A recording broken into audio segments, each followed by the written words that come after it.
Welcome back to the next part of the cybersecurity series. By guiding you to become aware of the strategies the bad guys use to hack into your system, you are far less likely to become a victim.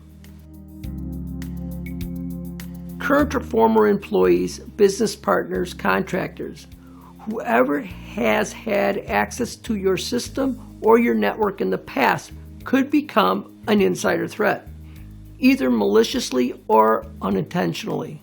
Here's a few points to guard against insider threats. 1. Make sure all former employees are removed from access. 2. Make sure all former employees' email accounts have been suspended or deleted. 3. Have network audits with access penetrating testing performed on a routine basis.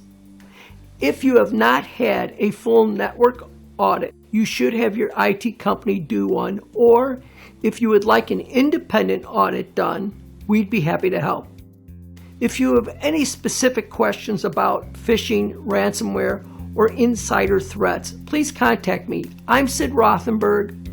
You own your technology. We support it for you. See you next time.